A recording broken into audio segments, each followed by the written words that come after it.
ಪ್ರಗತಿ ಚಾನಲ್ಗೆ ಆತ್ಮೀಯವಾದಂಥ ಸ್ವಾಗತ ಸ್ನೇಹಿತರೆ. ಇಂದಿನ ಈರುಳ್ಳಿಯ ಬೆಲೆಯನ್ನು ನೋಡಿಕೊಂಡು ಬರೋಣ ಸ್ನೇಹಿತರೆ.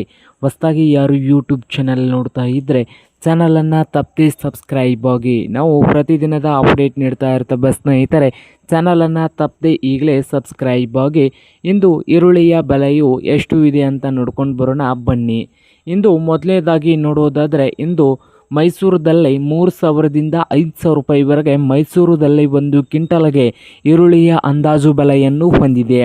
ಹಾಗೆ ಇಂದು ನೋಡೋದಾದರೆ ವಿಜಯಪುರದಲ್ಲಿ 2,600ದಿಂದ 4,900 2,600ದಿಂದ 4,900 ರೂಪಾಯಿವರೆಗೆ ಒಂದು ಕ್ವಿಂಟಲ್ಗೆ ಈರುಳ್ಳಿಯ ಬೆಲೆ ವಿಜಯಪುರದಲ್ಲಿ ಅಂದಾಜು ಬೆಲೆಯನ್ನು ಹೊಂದಿದೆ.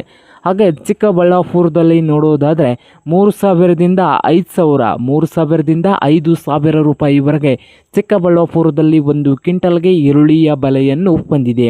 ಹಾಗೆ ಬದಾಮಿಯಲ್ಲಿ ನೋಡೋದಾದರೆ 3,000ದಿಂದ 5,000 ರೂಪಾಯಿ ಕೂಡ ಬದಾಮಿಯಲ್ಲಿ ಒಂದು ಕ್ವಿಂಟಲ್ಗೆ ಈರುಳ್ಳಿಯ ಬೆಲೆ ಇದೆ. ಹಾಗೆ ಬಾಗಲಕೋಟೆಯಲ್ಲಿ 3,500ದಿಂದ 4,800 3,500ದಿಂದ 4,800 ರೂಪಾಯಿವರೆಗೆ ಬಾಗಲಕೋಟೆಯಲ್ಲಿ ಒಂದು ಕ್ವಿಂಟಲ್ಗೆ ಈರುಳ್ಳಿಯ ಬೆಲೆಯನ್ನು ಹೊಂದಿದೆ. ಹಾಗೆ ಇಂದು ರಾಯಚೂರದಲ್ಲಿ ನೋಡುವುದಾದರೆ ಒಂದು ಕ್ವಿಂಟಲ್ಗೆ 3,200ದಿಂದ 4,800 ರೂಪಾಯಿವರೆಗೆ ಬೆಲೆಯನ್ನು ಹೊಂದಿದೆ. ಹಾಗೆ ಇಂದು ನೋಡೋದಾದರೆ ಮತ್ತೊಂದು ಮಾರುಕಟ್ಟೆಯಾದಂಥ ಸಾಂಗ್ಲಿಯಲ್ಲಿ 2,000ದಿಂದ 4,500 2,000ದಿಂದ 4,500 ರೂಪಾಯಿವರೆಗೆ ಸಾಂಗ್ಲಿಯಲ್ಲಿ ಒಂದು ಕ್ವಿಂಟಲ್ಗೆ ಈರುಳ್ಳಿಯ ಬೆಲೆಯನ್ನು ಹೊಂದಿದೆ.